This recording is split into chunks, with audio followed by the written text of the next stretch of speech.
ಬೆಂಗಳೂರಿಗೆ ಹೋಗ್ಬಿಟ್ಟು rate ಗೊತ್ತಿಲ್ಲದೇನೆ blind ಆಗಿ ಟೊಮೊಟೊ ತೊಗೊಂಡೋಗಿರ್ತೀನಿ ನನಗೆ ಯಾರೋ ರೇಟ್ ಕೊಡಲ್ಲ, ನಾನು ಟೊಮೊಟೊನ ಸುರಿದ್ಬಿಟ್ಟು ಆಚೆ ಬರ್ತೀನಿ ಅನ್ನುವಂಥದ್ದು ಬೇಡ. ನಾನು ಇಲ್ಲಿ ಎಷ್ಟು ಎಕರೆಗೆ ಇಲ್ಲಿ ಸಾಲ ತಗೊಂಡಿರ್ತೀನಿ, ಇಲ್ಲಿ 1 ಲಕ್ಷ ರೂಪಾಯಿ ತಗೊಂಡಿರ್ತೀನಿ ಯಾರ ಹತ್ರನೋ, ಟೊಮೊಟೊ ಮಾರಾಟ ಆಯಿತು ಅಂದರೆ 1 ಲಕ್ಷ ರೂಪಾಯಿ ತಂದು ಇಲ್ಲಿ ಕೊಡ್ತೀನಿ ಅಂತ ಹೇಳ್ತೀರಾ. ಇಲ್ಲಿ ಸಾಲಗಾರ ಕಾಯ್ತಾ ಕಿತ್ತಿರ್ತಾನೆ, ಅವನು ನಾನು ದುಡ್ಡು ಕೊಡೋಕ್ಕಾಗಲ್ಲ, ಅವ್ನು ಬಂದು ನನ್ನ ಜಗಳ ಆಡ್ತಾನೆ ಅಂತ ಅಂದ್ಬಿಟ್ಟು ಅಲ್ಲೋಗಿ ಆತ್ಮಹತ್ಯೆ ಮಾಡ್ಕೊಳ್ಳೋದು ಬೇಡ. ಅರ್ಥ ಆಯ್ತಾ? ನಿಮಗೆ ಏನು ರೇಟ್ ಬೇಕು ಆ ರೇಟ್ನ ನಾವು ಇಲ್ಲಿ ಕೊಡ್ತೀವಿ. ಇವತ್ತು ನಮಗೆ ಲಾಸ್ ಆಗ್ಬೋದು, ನೀವು 5 ರೂಪಾಯಿ ಜಾಸ್ತಿನೇ ಕೇಳ್ಬೋದು, ನಮ್ಮ ಹತ್ರ ಕೇಳ್ಬಿಟ್ಟು ನೀವು ತಗೋಬೋದು. ತಗೊಳ್ತು ಅಂದ್ರೆ ನಮ್ಗೇನು ಕೊರತೆ ಇಲ್ಲ. ಯಾಕೆ ಅಂತ ಹೇಳಿದ್ರೆ ಇದು ನಾವು ತುಂಬ ದೊಡ್ಡ ಮಟ್ಟದ ಲಾರ್ಜರ್ ದ ಪಿಕ್ಚರಲ್ಲಿ ಮಾಡ್ತಿರೋದ್ರಿಂದ ನಾವು ಎಲ್ಲ ಚಾನಲ್ನು ಇಟ್ಕೊಂಡಿದ್ದೀವಿ. ಡಿಸ್ಟ್ರಿಬ್ಯೂಷನ್, ಹೋಲ್ಸೇಲ್, ರೀಟೇಲ್, ಕನ್ಸ್ಯೂಮರ್ ತನಕ ತಲುಪಿಸೋದಕ್ಕೆ ಏನು ಮಾಡ್ಬೇಕು ಅದು ಮಾಡ್ತಾ ಇದ್ದೀವಿ. ಇವತ್ತು ಸೋಕಾಲ್ಡ್ ಬ್ಲಿಂಕಿಟ್ ಅಂತ ಆಗ್ಬೋದು ಅಥವಾ ಇನ್ಸ್ಟಾಮಾರ್ಟ್ ಅಂತ ಆಗ್ಬೋದು, ಇವರೆಲ್ಲರೂ ಡೈರೆಕ್ಟ್ ರೈತರಿಂದ ಖರೀದಿ ಮಾಡ್ತೀವಿ ಅಂತ ಹೇಳ್ತಾರೆ. ಈಗ ನಿಮ್ಮ ನಾಮದಾರಿಸೆ ಆಗ್ಬೋದು, ಬಟ್ ಫಸ್ಟ್ ಕ್ವಾಲಿಟಿ ಮಾತ್ರ ನಾವು ತಗೊಳ್ತೀವಿ, ಸೆಕೆಂಡ್ ಕ್ವಾಲಿಟಿ ನಮಗೆ ಬೇಡ ಅಂತ ಹೇಳ್ತಾರೆ. ನಮ್ಮಲ್ಲಿ ಆ ಥರ ಇರಲ್ಲ. ಈ ಫಸ್ಟ್ ಕ್ವಾಲಿಟಿ ಆದರೂ ಆಗ್ಬೋದು, ಸೆಕೆಂಡ್ ಕ್ವಾಲಿಟಿ ಆದರೂ ಆಗ್ಬೋದು, ಥರ್ಡ್ ಕ್ವಾಲಿಟಿ ಆಗ್ಬೋದು, ಎಲ್ಲನೂ ನಾವು ತಗೊಂಡೋಗ್ತೀವಿ. World's best strategist, king of deal closure, highest paid consultant, smart entrepreneur, international speaker, unique author,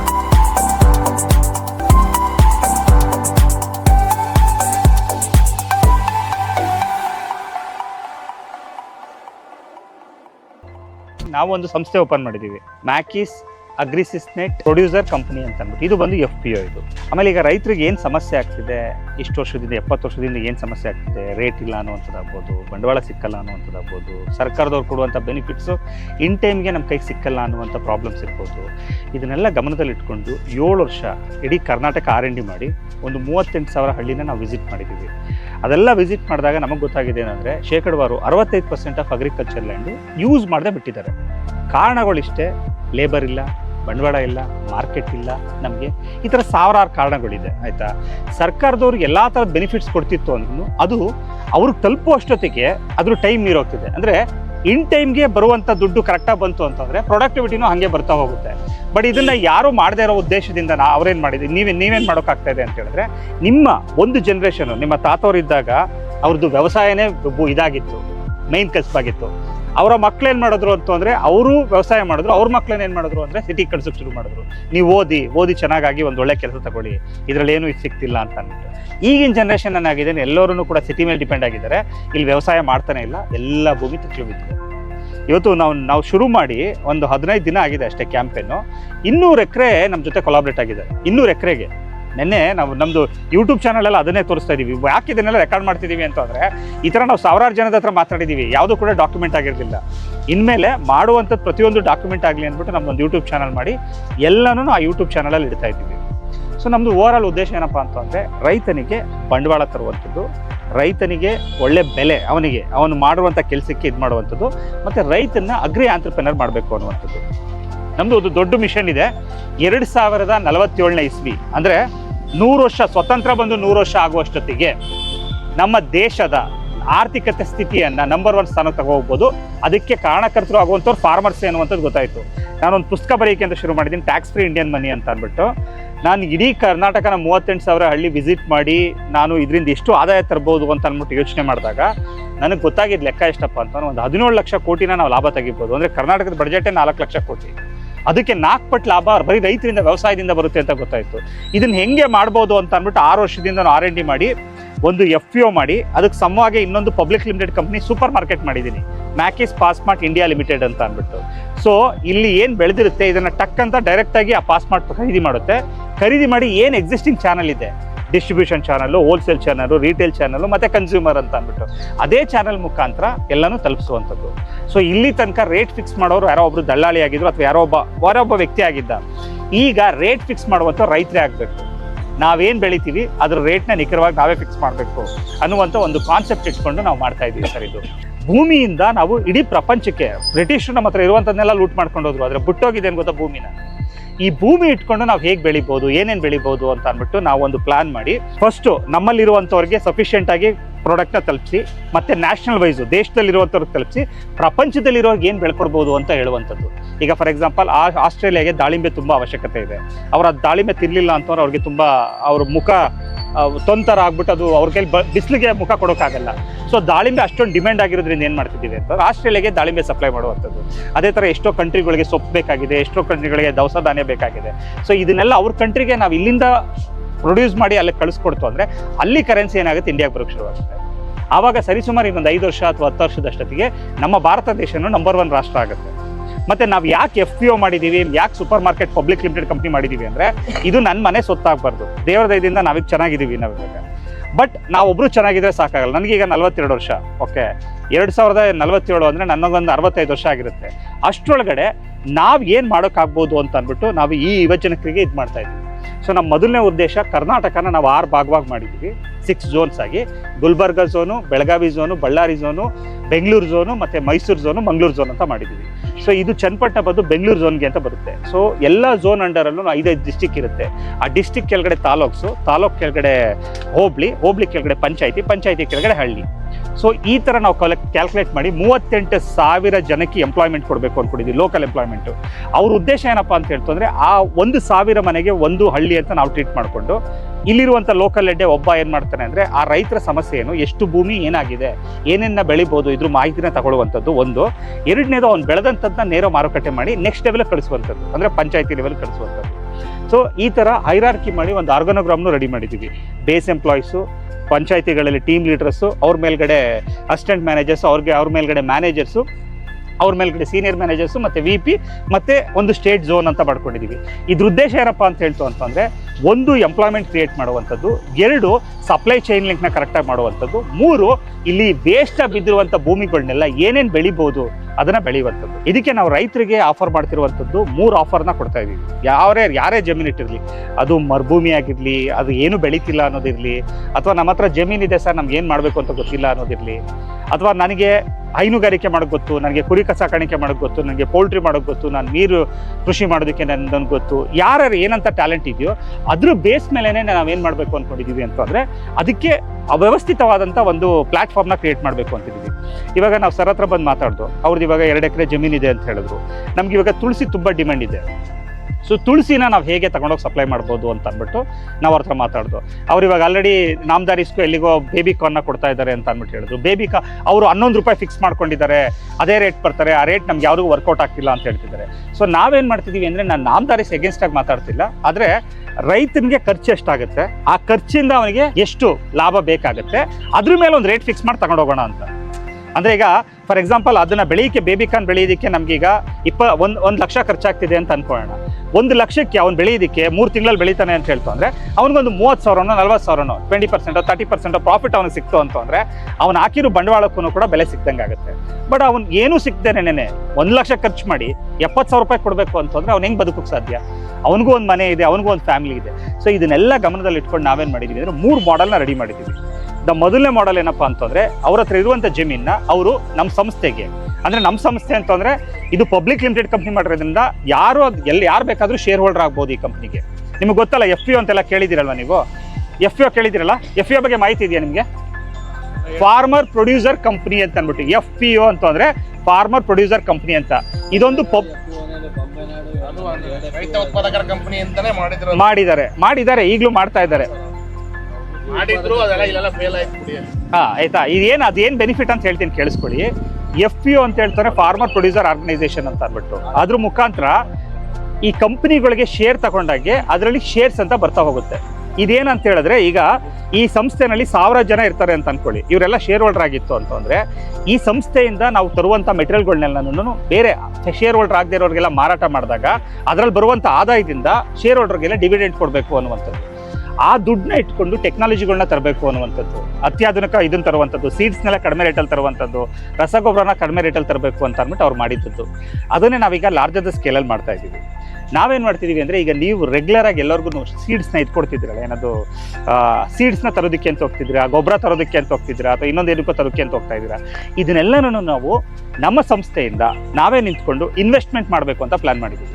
ಅಂದರೆ ರೈತ ನಮ್ಮ ಜೊತೆ ಕೊಲಾಬ್ರೇಟ್ ಆಗಿದ ತಕ್ಷಣ ರೈತನ ನಾವೇನ್ ಮಾಡ್ತೀವಿ ಅಂತಂದ್ರೆ ಅವನ ಜಮೀನ 3 ಮಾಡಲ್ ಡಿವೈಡ್ ಮಾಡ್ತೀವಿ. ಒಂದು, ಈ ಜಮೀನು ಈ ಊರಲ್ಲಿ ಲೀಸ್ ಕೊಡ್ತು ಅಂದ್ರೆ ಎಷ್ಟು ಹೊಡುತ್ತಪ್ಪ ಆ ರೇಟ್ನ ನಾವು ನಿಮಗೆ ಕೊಟ್ಬಿಡ್ತೀವಿ, ಅರ್ಥ ಆಯ್ತಾ? ಈ ಜಮೀನ ನಾವು ಮಾಡ್ಕೊಳ್ತೀವಿ ಅನ್ನುವಂಥದ್ದು ಒಂದು ಮಾಡಲ್. ಇನ್ನೊಂದು ಮಾಡಲ್, ಇದುವರೆಗೂ ಇತಿಹಾಸದಲ್ಲಿ ಯಾರು ಮಾಡದೇ ಇರುವಂತ ಒಂದು ಮಾಡಲ್ನ ನಾವು ಮಾಡ್ತಾ ಇದೀವಿ. ಈಗ ಬ್ಯಾಂಗ್ಳೂರಲ್ಲೆಲ್ಲ ನಿಮ್ಗೆ ಗೊತ್ತಿರುತ್ತೆ, ಒಂದು ಬಿಲ್ಡಿಂಗ್ ನ ಕಟ್ಬಿಟ್ಟು ಅದನ್ನ ರೆಂಟ್ ಕೊಡ್ತಾರೆ. ರೆಂಟ್ ಕೊಟ್ಟಿದ ತಕ್ಷಣ ತಿಂಗಳಿಗೆ ಬಾಡಿಗೆ ಅಂತ ಬರುತ್ತೆ. ಆ ತರ ಈ ರೈತರ ಹತ್ರ ಎಷ್ಟು ಜಮೀನು ಇರುತ್ತೋ ಅಷ್ಟು ಜಮೀನ ಅವರು ನಮ್ಮ ಜೊತೆ ಕೊಲಾಬ್ರೇಟ್ ಆಯ್ತು ಅಂತಂದ್ರೆ ರೆಂಟ್ಗೆ ನಾವು ಅಗ್ರಿಮೆಂಟ್ ಮಾಡ್ಕೊಡ್ತೀವಿ.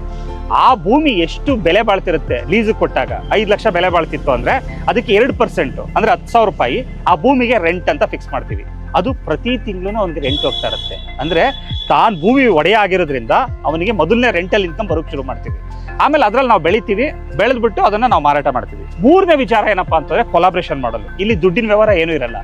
ರೈತನ ಹತ್ರ ಭೂಮಿ ಇರುತ್ತೆ, ನಮ್ಮ ಹತ್ರ ಬಂಡವಾಳ ಇರುತ್ತೆ. ನಾವು ಅಲ್ಲಿ ಏನ್ ಬೆಳಿಬಹುದು ಅಂತ ಸಾಯಿಲ್ನ ಟೆಸ್ಟ್ ಮಾಡಿಸ್ಬಿಟ್ಟು ಅಲ್ಲಿ ಬೆಳೆದು ಎಲ್ಲಾನು ಬೆಳೆದು ಆ ಬೆಳೆದಂತ ಬಂದದ್ರಲ್ಲಿ ನಾವೇ ಎಲ್ಲ ಇನ್ವೆಸ್ಟ್ ಮಾಡ್ತೀವಿ. 1 ರೂಪಾಯಿ ಅವ್ನು ಇನ್ವೆಸ್ಟ್ ಮಾಡೋ ಅವಶ್ಯಕತೆ ಇಲ್ಲ. ಲಾಂಗ್ ಟರ್ಮ್ ನಮ್ಮ ಹತ್ರ ಸೈನ್ ಆಗ್ತಿದ್ರೆ ಬೋರ್ವೆಲ್ ಹಾಕ್ಸ್ತೀವಿ, ಅಥವಾ ಇನ್ನೇನು ಮನೆ ಮಾಡ್ಬೇಕು ಅದನ್ನೆಲ್ಲ ನಾವು ಮಾಡ್ಕೊಡ್ತೀವಿ. ಎಲೆಕ್ಟ್ರಿಸಿಟಿ ಬರೋದಕ್ಕೆ ಅಂತ ಸೋಲಾರ್ ಪ್ಯಾನಲ್ಸ್ನೆಲ್ಲ ಹಾಕೊಂಡು ನಾವು ಮಾಡ್ತೀವಿ. ಬಂದಂತ ಲಾಭದಲ್ಲಿ ರೈತ 1 ರೂಪಾಯಿನ ಇನ್ವೆಸ್ಟ್ ಮಾಡಿದ್ರೆ ಅವನಿಗೆ 35% ಲಾಭ ಕೊಡ್ತೀವಿ. 2ನೇದು, ಅವನೇ ಅಲ್ಲಿ ಕೆಲಸ ಮಾಡ್ತೀನಿ ಅಂತಂದ್ರೆ ಅವನಿಗೆ ಒಂದಿಷ್ಟು ನಿರ್ದಿಷ್ಟವಾದಂಥ ಒಂದು ಸ್ಯಾಲರಿ ಅಂತ ಫಿಕ್ಸ್ ಮಾಡಿ ಅವನಿಗೆ ಕೊಡ್ತಾ ಹೋಗ್ತೀವಿ. ಅವನ ಜಮೀನನ್ನು ಅವ್ನು ಕೆಲಸ ಮಾಡೋದಕ್ಕೆ ಅವ್ನಿಗೆ ಸ್ಯಾಲರಿ ಸಿಗುತ್ತೆ. ಅಂದ್ರೆ 1 ಸ್ಯಾಲರಿ ಇನ್ಕಮ್ ಬರ್ತಾ ಹೋಗುತ್ತೆ, 2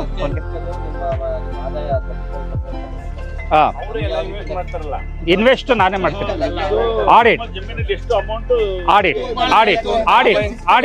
ಈಗ ಆಡಿಟ್ ಒಳ್ಳೆ ಪ್ರಶ್ನೆ. ಅದು ಆಡಿಟ್ ನಾವೇನ್ ಮಾಡಿದೀವಿ, ಆಲ್ಸ್ಟೆಂಡ್ ಹೆಂಗ್ ಅಂತ ಒಂದು ಕಂಪ್ನಿ ಇದೆ, ದೊಡ್ಡ ಕಂಪ್ನಿ. ಅದು ದೊಡ್ಡ ಕಂಪ್ನಿಗೆಲ್ಲದಕ್ಕೂ ಅದಕ್ಕೆ ಆಡಿಟ್ ಮಾಡುವಂಥದ್ದು. ಯಾಕೆಂದ್ರೆ ಇದು ನಮ್ದು ಸಣ್ಣ ಪುಟ್ಟ ವ್ಯವಹಾರ ಎಲ್ಲ ಮಾಡ್ತಿರೋದು. ನಮ್ದು ಇವಾಗ ಕಲೆಕ್ಷನ್ ಆಗ್ತಿರೋದೇ 2,500 ಕೋಟಿ ಕಲೆಕ್ಷನ್ ಆಗ್ತಿದೆ ನಮ್ಮ ಸಂಸ್ಥೆನಲ್ಲಿ. ನಮ್ಮ ಸಂಸ್ಥೆನಲ್ಲಿ ಅಷ್ಟು ದೊಡ್ಡದಾಗಿರೋದ್ರಿಂದ ಒಂದು ಗೌರ್ಮೆಂಟ್ ಆಡಿಟ್ ಕಂಪ್ನಿಗೆ ನಾವು ಆಡಿಟ್ ಕೊಡ್ತಾ ಇದ್ದೀವಿ. ಸೊ ಪ್ರತಿಯೊಂದು ಊರಲ್ಲೂ ಕೂಡ ಅಲ್ಲಿ ಆಡಿಟ್ ಅಂತ ನಡೀತಿರುತ್ತೆ. ಅಂದ್ರೆ ಏನ್ ಇದಕ್ಕೆ ಇನ್ವೆಸ್ಟ್ಮೆಂಟ್ ಆಗ್ತಾ ಇದೆ ಅನ್ನೋಂಥದ್ದೆಲ್ಲ ಲೆಕ್ಕ ಬರ್ತಾ ಹೋಗುತ್ತೆ. ಆ ಇನ್ವೆಸ್ಟ್ಮೆಂಟ್ ಅಲ್ಲಿ ಮಾರಾಟ ನಾವೇ ಮಾಡ್ತೀವಿ. ಪಾಸ್ ಮಾರ್ಟ್ ಅಂತ ನಮ್ದು ಇನ್ನೊಂದು ಸಂಸ್ಥೆ ಇದೆಯಲ್ವಾ. ಈಗ ನಾವಿಲ್ಲಿ 1 ಲಕ್ಷ ಖರ್ಚು ಮಾಡಿದೀವಿ ಅನ್ಕೊಳ್ಳಿ, 3 ಲಕ್ಷಕ್ಕೆ ಆ ಮೆಟೀರಿಯಲ್ ತಗೊಂಡಿದೀವಿ ಅಂತ ಹೇಳ್ತು ಅಂತಂದ್ರೆ ಇಲ್ಲಿ ಖರ್ಚು ಮಾಡಿರುವಂತ ಲೆಕ್ಕ ಇರುತ್ತೆ. ಪರ್ಚೇಸ್ ಮಾಡೋದಕ್ಕೆ ಇನ್ವೆಸ್ಟ್ ಮಾಡಿ ನಾವು ಕೊಟ್ಟು ತಗೊಂಡೋಗಿರ್ತೀವಿ ಇನ್ನೊಂದು ಸಂಸ್ಥೆಗೆ. ಆಗ ಈ ಖರ್ಚು ಮಾಡಿರೋದು ಮತ್ತೆ ಮಿಕ್ಕಂತ ಪರ್ಚೇಸ್ ಮಾಡಿರೋದಕ್ಕೂ ಮಧ್ಯದಲ್ಲಿರುವಂಥದ್ದೇ ಲಾಭ ಅಂತ ಆಗುತ್ತೆ. ಆ ಲಾಭ ಎಷ್ಟು ಬಂದಿರುತ್ತೋ ಆ 2 ಲಕ್ಷ ರೂಪಾಯಿ ಲಾಭದಲ್ಲಿ 35% ರೈತನಿಗೆ ಹೋಗುತ್ತೆ, 10% ನಾವು ಅಡ್ಮಿನಿಸ್ಟ್ರೇಷನ್ ಮಾಡ್ತಿರೋದಕ್ಕೆ ಅಂತ ಹೋಗುತ್ತೆ. ಇನ್ನು ಮಿಕ್ಕಂತ 55% ಅದಕ್ಕೆ ಇನ್ವೆಸ್ಟ್ಮೆಂಟ್ ಮಾಡಿರ್ತಾರಲ್ಲ, ಅಂದ್ರೆ ನಾವೇ ಇನ್ವೆಸ್ಟ್ಮೆಂಟ್ ಮಾಡ್ಬೋದು, ಅಥವಾ ಕ್ರಾಪ್ ಓನರ್ಶಿಪ್ ಅಂತ ನಾವು ಮಾಡಿದೀವಿ, ಅವ್ರಿಗೆ ಇನ್ವೆಸ್ಟ್ ಮಾಡಿರ್ಬೋದು. ಕೆಲವು ರೈತರೆಲ್ಲ ಏನು ಹೇಳಿದ್ರು ಅಂತಂದ್ರೆ, ನಾವು ಚಿತ್ರದುರ್ಗಕ್ಕೆಲ್ಲ ಹೋಗಿದ್ದು, ಅಲ್ಲೆಲ್ಲ ರೈತರು ಹೇಳಿದ್ರು, ಸರ್ ನಾವೀಗ ಆಲ್ರೆಡಿ ಇನ್ವೆಸ್ಟ್ ಮಾಡ್ಬಿಟ್ಟಿದ್ದೀವಿ 50 ಲಕ್ಷ ರೂಪಾಯಿ. ಒಬ್ರು ಈಗ 25 ಎಕರೆ ನಮ್ಮ ಹತ್ರ ದಾಳಿಂಬೆ ತೋಟದವರು ನಮ್ಮ ಹತ್ರ ಸೈನ್ ಆಗ್ತಾ ಇದ್ದಾರೆ. ಅದನ್ನೆಲ್ಲ ನಾವು ವಿಡಿಯೋದಲ್ಲಿ ತೋರಿಸ್ತೀವಿ. ನಾನು ಬರೀ ಬಾಯ್ನಲ್ಲಿ ಹೇಳೋದಲ್ಲ, ಆ ಲೈವಲ್ಲಿ ಏನು ನಡೀತಿದೆ ಇದೇ ಥರ ಶೂಟ್ ಆಗಿರುತ್ತೆ. ಶೂಟ್ ಆಗಿರುವಂಥದ್ದು ನಮ್ಮ ಯೂಟ್ಯೂಬ್ ಚಾನಲಲ್ಲಿ ಹಾಕಿರ್ತೀವಿ, ನೀವು ನೋಡ್ಬೋದು. ಆ ರೈತರು ಏನಂತ ಹೇಳಿದ್ರು, ನಾವಾಗ ಆಲ್ರೆಡಿ 40 ಲಕ್ಷ ಇನ್ವೆಸ್ಟ್ ಮಾಡ್ಬಿಟ್ಟಿದ್ದೀವಿ ಸರ್, ಇದಕ್ಕೆ ಏನು ಮಾಡ್ತೀರಾ ಅಂತ ಅಂದ್ಬಿಟ್ಟು ನಾವೇನು ಮಾಡಿದ್ವಿ ಅಂದರೆ ಕ್ರಾಪ್ ಓನರ್ಶಿಪ್ ಅಂತ ಒಂದು ಕಾನ್ಸೆಪ್ಟ್ ಮಾಡಿದ್ವಿ. ಸೊ ಕ್ರಾಪ್ ಓನರ್ಶಿಪ್ ಅಂದ್ರೆ ಏನಂತ ಹೇಳಿದ್ರೆ, ಒಂದು ಜಮೀನಲ್ಲಿ 1 ಎಕರೆಗೆ 2 ಲಕ್ಷ ರೂಪಾಯಿ ಖರ್ಚಾಗುತ್ತೆ ಅನ್ನೋದಾಯ್ತು ಅಂತಂದ್ರೆ, ಖರ್ಚು ಅಂದ್ರೆ ಎಲ್ಲಿಂದ, ಇದು ಪ್ರೀ ಕ್ರಾಪ್ ಇಂದ ಕ್ರಾಪಿಂಗು ಮತ್ತೆ ಪೋಸ್ಟ್ ಕ್ರಾಪ್, ಅಲ್ಲಿಂದ ಅಲ್ಲಿ ತನಕ 2 ಲಕ್ಷ ರೂಪಾಯಿ ಖರ್ಚಾಗುತ್ತೆ ಅನ್ನೋದಾದ್ರೆ 2 ಲಕ್ಷ ಡಿವೈಡೆಡ್ ಬೈ 199 ರೂಪಾಯಿ. ಅಂದ್ರೆ ಒಂದು ಸ್ಪೇಸ್ ಅಂತ ಅಂದ್ರೆ 1,000 ಸ್ಪೇಸ್ ರೆಡಿ ಆಗ್ತಾ ಬರ್ತದೆ. ಆ 1000 ಸ್ಪೇಸ್ಗೆ 199 ರೂಪಾಯಿ ಕೊಟ್ಬಿಟ್ಟು ಒಂದು ಸ್ಪೇಸ್ನ ಪರ್ಚೇಸ್ ಮಾಡ್ಬೋದು. ಇದನ್ನ ದೊಡ್ಡದಾಗಿ ನಾವು ಕ್ಯಾಂಪೇನ್ ಮಾಡ್ತಾ ಇದೀವಿ, ಎಲ್ಲ MNC ಕಂಪ್ನಿನಲ್ಲೆಲ್ಲ ಮಾಡ್ತಾ ಇದೀವಿ. ನೀವು ರೈತರಿಗೆ ನೀವು ಬಂದು ಬಂಡವಾಳ ಹಾಕೋಕ್ಕಾಗಲ್ಲ. ರೈತರಿಗೆ ನೀವು ಬಂಡವಾಳ ಹಾಕೋದಾಗಿದ್ರೆ ಈ ಥರ ನೀವು ಬಂಡವಾಳ ಹಾಕ್ಬೋದು ಅಂತ ಅಂದ್ಬಿಟ್ಟು ನಾವು ಒಂದು ಸ್ಪೇಸ್ನ ಮಾಡ್ತಾ ಇದೀವಿ. ಸೊ ಆ 199 ರೂಪಾಯಿ ಯಾರು ಇನ್ವೆಸ್ಟ್ ಮಾಡ್ತಾರೋ ಅವರಿಗೆ 55% ಪ್ರಾಫಿಟ್ನ ಕೊಡಬೇಕು ಅಂದ್ಕೊಂಡಿದ್ದೀವಿ. ಅಂದರೆ ಇನ್ವೆಸ್ಟ್ರಿಗೆ 55%, ಜಮೀನು ಹೊಂದಿರುವಂಥವನಿಗೆ 35%, ನಾವು ಇದನ್ನೆಲ್ಲ ಅಡ್ಮಿನಿಸ್ಟ್ರೇಷನ್ ಮಾಡೋದಕ್ಕೆ ಅಂತ 10% ಅಂತ. ಇದೆಲ್ಲನೂ ಕೂಡ ನೀವು ಕೇಳಿದಾಗೆ ಆಡಿಟ್ ಆಗುತ್ತೆ.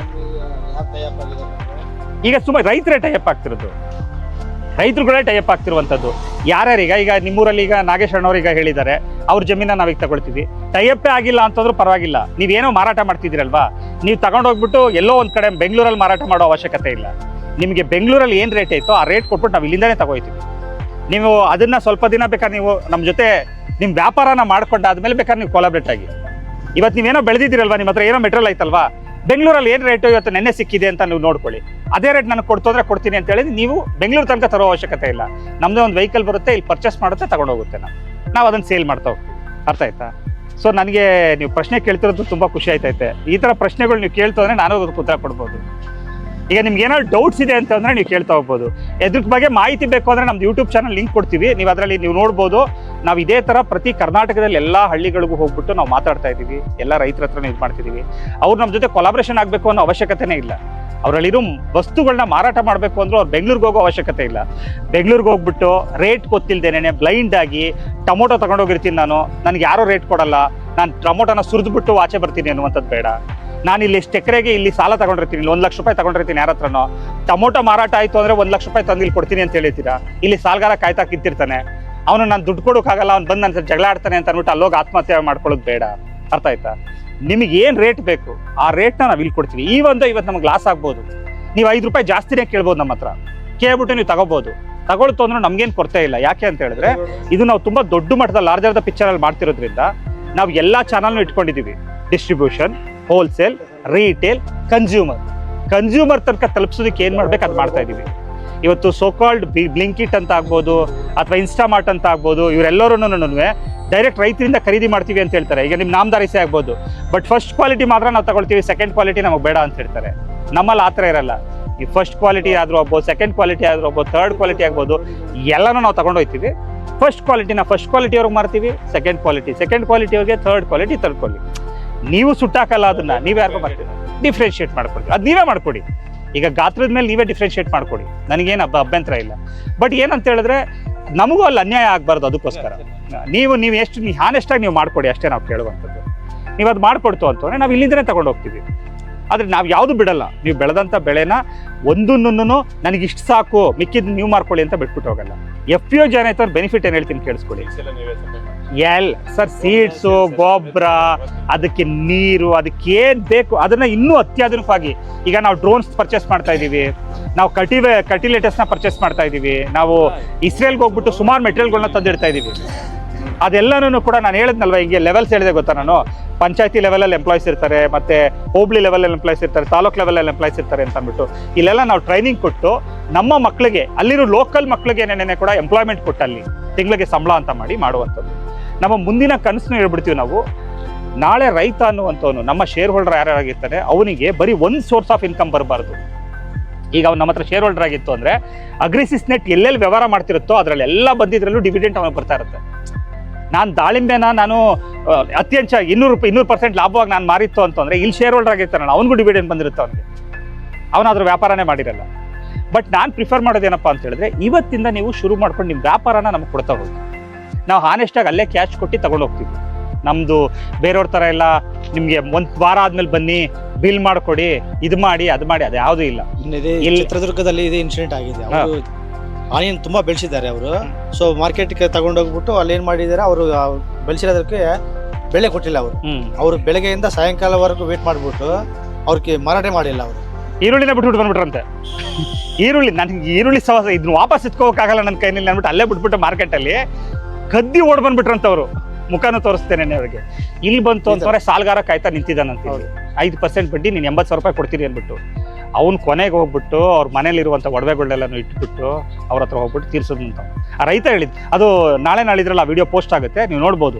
ಅವ್ರು ಲೈವ್ ಆಗಿ ಮಾತಾಡಿದ್ದಾರೆ. ಅವ್ರದ್ದು ಏನೇನು ಮಾತಾಗಿದೆ ಅಂತ ಇದೇ ಥರ ಸಭೆ ಮಾಡಿದೋ ನಾವು, ಅಲ್ಲಿ ಅವ್ರು ಮಾತಾಡಿದ್ರು. ಅವರು ಇದೇ ಸರ್ ನಿಮ್ದೇನು ಪ್ರಶ್ನೆ ಇಲ್ಲ. ಅದೇ ನೀವು FPO ಅಂತ ಹೇಳಿದ್ರಲ್ಲ. ಹೌದು ಸರ್. ಇದು ಶಾರ್ಟ್ ಟರ್ಮ್ ಹೇಗೆ?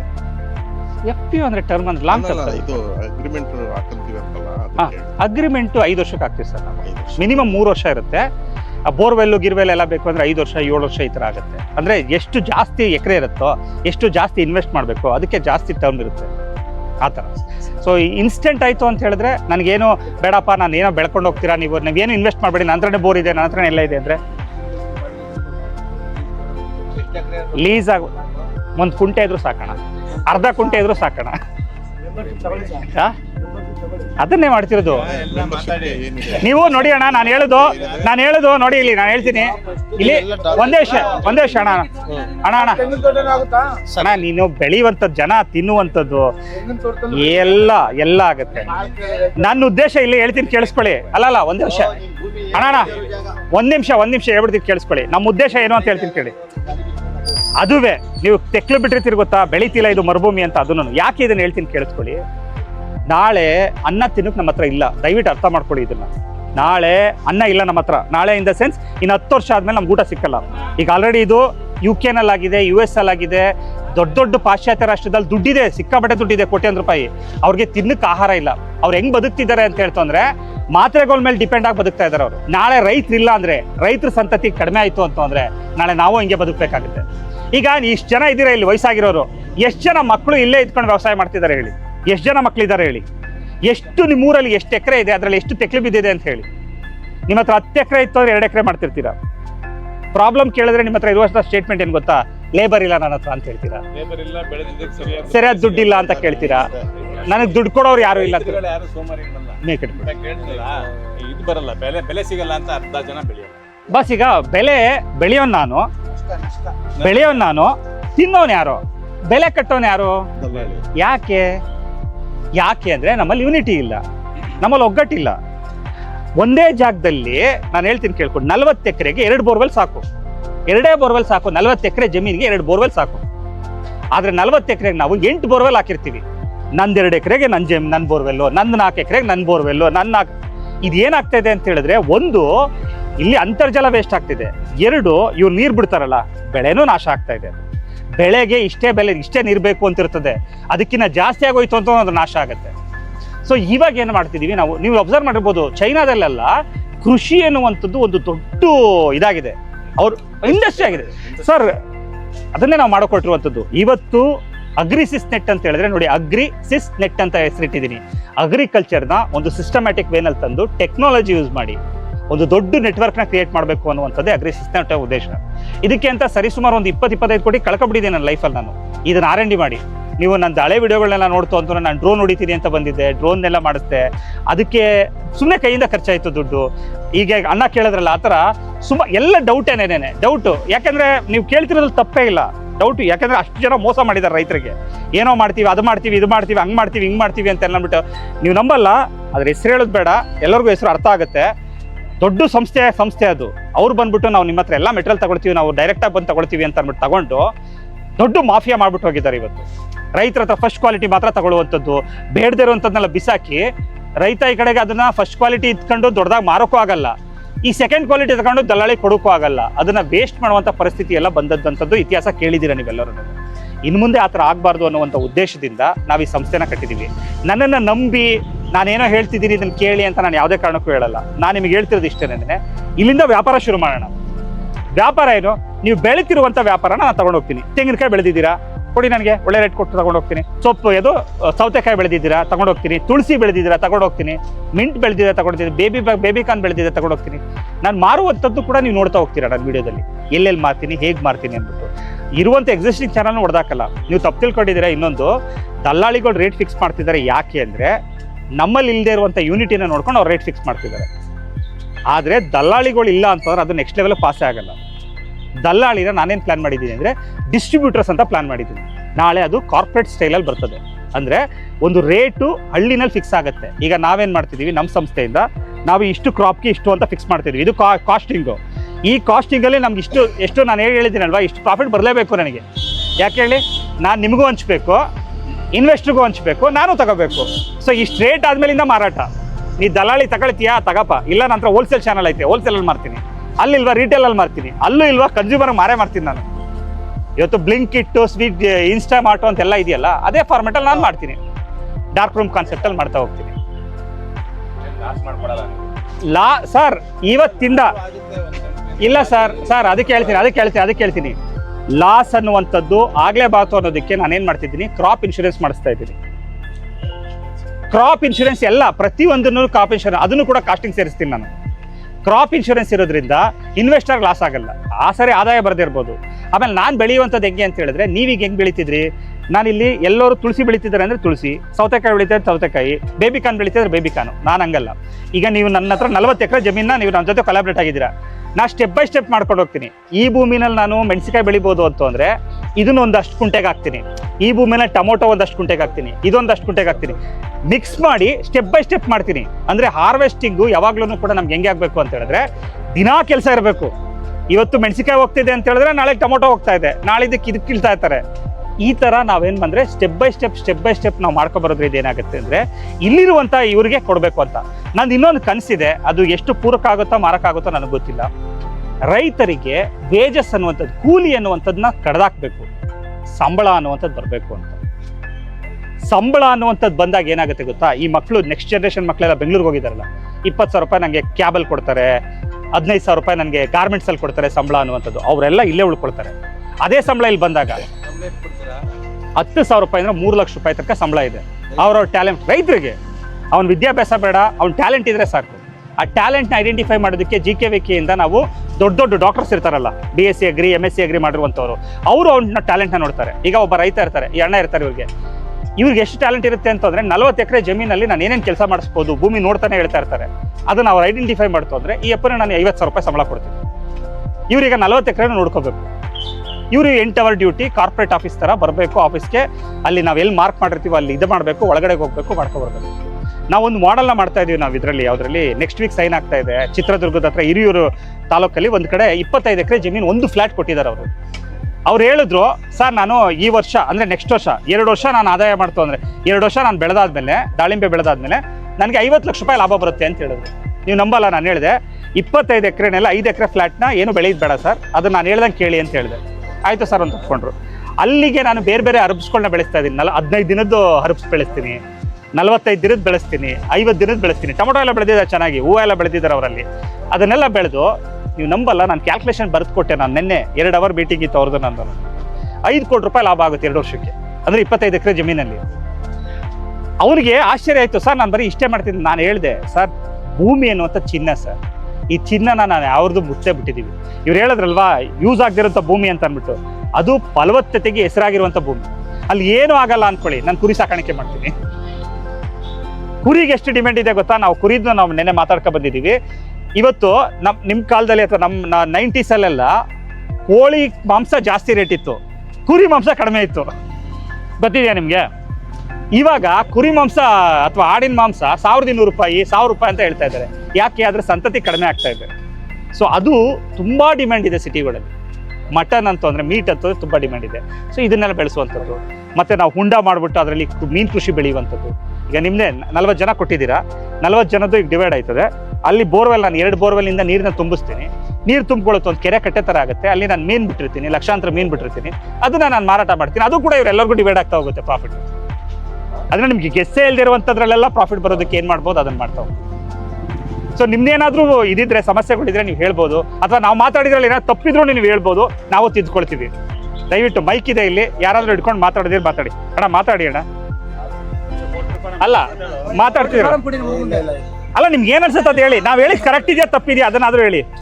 ಸರಿ ಇದೆ, ನಾವು ಅಡ್ಜಸ್ಟ್ ಆಗುವಷ್ಟರಲ್ಲಿ ತುಂಬಾ ಸಮಸ್ಯೆ ಆಗ್ಬೋದು. ಏನ್ ಅದೇ ಒಂದ್ ನಿಮಿಷ ಸಮಸ್ಯೆ ಏನಾಗ್ಬೋದು ಸರ್? ನೀವ್ ಹೇಳ್ತಾ ಇರೋದು ಸತ್ಯ ಸರ್, ನೀವ್ ಹೇಳೋದೆಲ್ಲ ನಡೀತದೆ, ಆಯ್ತು ಒಪ್ಕೊಳ್ಳೋಣ. ಈಗ ನಾವ್ ಅಲ್ಲಿ ಗಂಟ ಅಡ್ಜಸ್ಟ್ ಆಗ್ಬೇಕಲ್ಲ, ನಿಮ್ಗೂ ನಮ್ಗೂ. ಅಲ್ಲಿ ಗಂಟ ಅಂದ್ರೆ ಇಲ್ಲಿ ಗಂಟ ಯಾವತ್ತು? ಇವಾಗ ನೀವು ಒಂದ್ ಬೆಳೆ ಏನೋ ಹೇಳ್ತೀರಿ, ನೀವ್ ಏನೇನೋ ಹೇಳಿದ್ರಿ, ಇವಾಗ ಒಂದು ಕೋಆಪರೇಷನ್ ಮಾಡ್ತೀವಿ, ಒಂದು 20 ಎಕರೆ ಇದು ಮಾಡ್ತೀವಿ ಅಂತೆಲ್ಲ ಹೇಳ್ತಾ ಇದೀರಿ. ಅಲ್ಲಿಗೆ ನಾವು ಅಡ್ಜಸ್ಟ್ ಆಗೋ ತನಕ ನಮ್ಮ ವ್ಯವಹಾರಗಳು ನಡಿಬೇಕಲ್ಲ. ನಾನು ಹೇಳಿದ್ದು ನೀವು ನಮ್ಮ ಹತ್ರ ಜಮೀನ್ ಕೊಡಿ ಅಂತ ಕೇಳ್ತಾನೆ ಇಲ್ಲ ನಾನು. ನೀವೇನೋ ಬೆಳೆದಿದ್ದೀರಲ್ವ ಇವತ್ತು, ನಾಳೆ ಬೆಳಗ್ಗೆ ಖರೀದಿ ಮಾಡ್ತೀನಿ ನಾನು. ಇವತ್ತೇನು ಬೆಳಿಲೇ ಇಲ್ಲ, ನಾವು ಖಾಲಿ ಬಿಟ್ಟಿದೀವಿ. ಈಗ ಶುರು ಮಾಡಿದಾಗ ಈಗ ನಾನ್ ಬಿಡಪ್ಪ, ನೀವೇ ಆ ಜಮೀನ್ಗೆ ಏನೋ ಹಾಕ್ತೀರಾ ಅಂತ ಅನ್ಕೊಳ್ಳಿ, ಅದಕ್ಕೆ ನೀವು ಬಂಡವಾಳ ಹಾಕ್ಬೇಕಾ? ನಾನು ಹಾಕ್ತೀನಿ ಇವತ್ತು ಅದನ್ನ. ಅವಾಗ ನಿಮ್ ಬರ್ಡನ್ ಕಡಿಮೆ ಆಯ್ತಾ? ನಿಮ್ ಜಮೀನ್ಗೆ ನಾನು ಅಗ್ರಿಮೆಂಟ್ ಮಾಡ್ಕೊಳ್ತೀನಿ, ಪ್ರತಿ ತಿಂಗಳು ರೆಂಟ್ ಕೊಡ್ತೀನಿ. ಅವಾಗ ನಿಮಗೆ ಲಾಭನೋ ಇಲ್ವೋ? ಅದು ಒಂದ್ ಎಕರೆಗೆ ಎಷ್ಟು ಕೊಡ್ತೀರಿ ರೆಂಟು? ಇಲ್ಲಿ ಎಷ್ಟು ಜಮೀನ್ ನಡೀತಾ ಇದೆಯೋ, ಲೀಸ್ಗೆ ಎಷ್ಟು ನಡೀತಿದೆಯೋ ಅದನ್ನ ನಾವು ಅಬ್ಸರ್ವ್ ಮಾಡ್ತೀವಿ, ಅದನ್ನ ತೆಗಿಸ್ತೀವಿ. ಅದ್ರ ಮೇಲೆ 2% ಸರ್, ಅದಕ್ಕೆ 2% ರೆಂಟ್ ಎವ್ರಿ ಮಂತ್. ಅಂದ್ರೆ ನಿಮ್ಗೆ ವರ್ಷಕ್ಕೆ 12% ಸಿಕ್ಕಂಗಾಗುತ್ತೆ ಭೂಮಿಗೆ. ಈಗ ಅದು 5 ಲಕ್ಷ ಬೆಳೆ ಬಾಳ್ತಿತ್ತು ಅಂತಂದ್ರೆ 10,000 ರೂಪಾಯಿ ರೆಂಟ್ ಬರುತ್ತೆ. 5 ಲಕ್ಷ ಎಲ್ಲಿ ಕೊಡ್ತಾರೆ ಸರ್? ಎಕರೆ 5 ಲಕ್ಷ ಕೊಡ್ತಾರಪ್ಪ ಲೀಸ್ಗೆ? ಅಲ್ಲ ಹೇಳಿದ್ದು ನಾನು, ಎಷ್ಟು ರೆಂಟ್ ಇದೆಯೋ ಅದ್ರ ಮೇಲೆ. ಸರ್ 50,000 ರೂಪಾಯಿ 10,000 ರೂಪಾಯಿ 20,000 ಲೀಸ್ ಮಾಡ್ತಾರೆ. ನೀವು 2% ಎಷ್ಟು ಪರ್ಸೆಂಟ್ ಲೀಸ್ಗೆ ಹಾಕೊಂಡಿದೀವಿ ಸರ್? ಹಂಗಲ್ಲ ಸರ್. ಈಗ ನಿಮ್ಗೆ ನಾನು ಹೇಳ್ತಿರೋದು, ಈಗ ಓಕೆ ಆಯ್ತು, ನಾನು ಹೇಳಿದ್ದು 3 ಮಾಡೆಲ್ ಹೇಳಿದ್ದೀನಿ ನಾನು. ಒಂದು ಲೀಸ್ ಕೊಡ್ಬೋದು, ಇಲ್ಲ ರೆಂಟ್ ಕೊಡ್ಬೋದು, ಇಲ್ಲ ಅಂದ್ರೆ ನೀವು ಅದನ್ನ ಕೊಲಾಬ್ರೇಷನ್ ಆಗ್ಬೋದು. 5 ವರ್ಷಕ್ಕೆ ಹಾಕ್ಬೋದು, 3 ವರ್ಷಕ್ಕೆ ಹಾಕ್ಬೋದು, ಎಷ್ಟು ವರ್ಷಕ್ಕಾದ್ರೂ ಹಾಕಬಹುದು ಸರ್. ಈಗ ತೆಂಗಿನ ತೋಟ ಇರ್ತೈತೆ, ನೀವು ಬೆಳೆ ಮಾಡ್ತೀನಿ ಅಂತ ಇದ್ದೀರಿ, ನಾವು ಕೆಳಗಡೆ ಭೂಮಿ ಕೊಡ್ತೀವಿ, ಮೇಲ್ಗಡೆ ನಾವು ಕಾಯಿ ಕಿತ್ಕೊಂಬೋದಾ? ಕಿತ್ಕೊಳ್ಬಹುದು. ನಿಮ್ಗೆ ನಮಗೆ ಕೊಡಿ, ನಾವೇ ಮಾರಾಟ ಅಲ್ಲ ಮಾಡ್ತೀವಿ. ಸರ್, ನಾವು ಭೂಮಿ ಕೊಡ್ತೀವಿ, ಮೇಲ್ಗಡೆ ಫಸ್ಟ್ ಕೊಡಲ್ಲ, ಫಸ್ಟ್ ನಾವು ಇಟ್ಕೊಂತೀವಿ, ಕೆಳಗಡೆ ಭೂಮಿ ಅಲ್ಲ, ಮಾಡ್ತೀವಿ.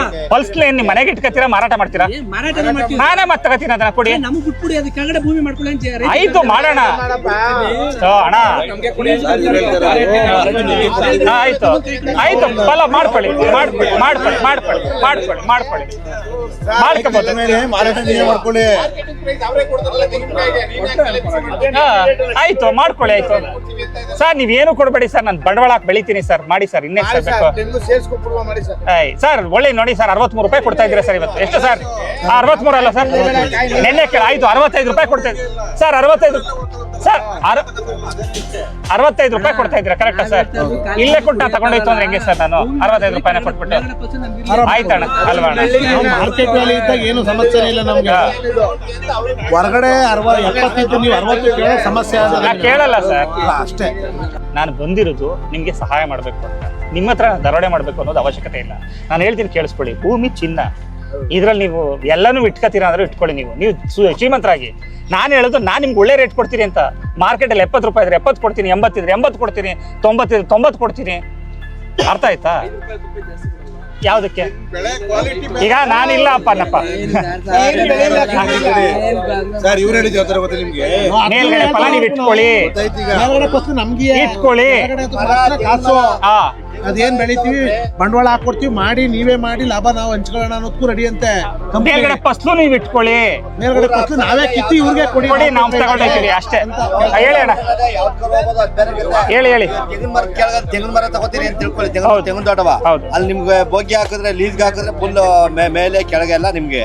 ಈಗ ಅವ್ರು ಕೇಳಿದ್ರು, ಮೇಲ್ಗಡೆ ನಂಗೆ ಬೇಕು ಅಂದ್ರು, ಮೇಲ್ಗಡೆ ಇಟ್ಕೊಳ್ಳಿ. ಆಯ್ತು, ಫಲ ನೀವು ಇಟ್ಕೊಳ್ಳಿ, ನಿಮ್ ಚಾಯ್ಸು ಸರ್. ನಿಮ್ಗೆ ಒಳ್ಳೇದ್ ಮಾಡ್ಬೇಕು ಅಂತ ಬಂದಿರೋ ನಾನು ಕೆಳಗಡೆ ಖಾಲಿ ಭೂಮಿ ತಗೋತೀರಿ, ತಗತೀನಿ.